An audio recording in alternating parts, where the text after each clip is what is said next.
დიქტატორული რეჟიმები ისტორიულად რეპრესიებით, შიშით და მათრახით მოქმედებდნენ. მათ უფრო გაუჭირდათ ბოლო პერიოდში, იმიტომ რომ ინტერნეტი როცა გაჩნდა საერთაშორისო ორგანიზაციები, ინფორმაციის გავრცელების სხვა საშუალებები, მედიები და ასე შემდეგ, უფრო გაჭირდა, იმიტომ რომ ვაკუუმში არ ცხოვრობთ, ჩრდილოეთ კორეაც კი არ არის ხლად ვაკუუმში და ჩინეთი არის დამოკიდებული, მაინც მნიშვნელოვანწილად.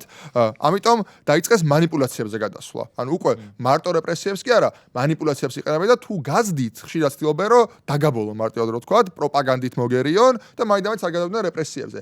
როცა პროპაგანდა არ მუშაობს და როცა манипуляცია აღარ იჯერებს ხალხი, რაც ჩვენ დავინახეთ ქართული ოცნების შემთხვევაში, რომ ბევრი მათი ტყუილი საბოჯამში აღარ ჭამთ საზოგადოებამ და 2028 წელს გავაგზავნებ მოლაპარაკებებს, ხა ეგეც სულელი აქ არავინ არ გამოდგა საბედნიეროდ, აი მანდ გადმოვიდნენ უკვე რეპრესიებზე და ძალის გამოყენებაზე. თუ ეგეც არ გამოუვათ, თუ კი სისტემა მაგასაც ბოლომდე ვერ გაიტანს, ჩემი აზრით უკვე ისეთ კრიზისამდე მივლენ, აი რომ ერორდება რა სისტემა 404 რო ამოდის და აღარ აქვს პრინციპალ საშუალება რომ შემდეგი ნაბიჯი გადადგას.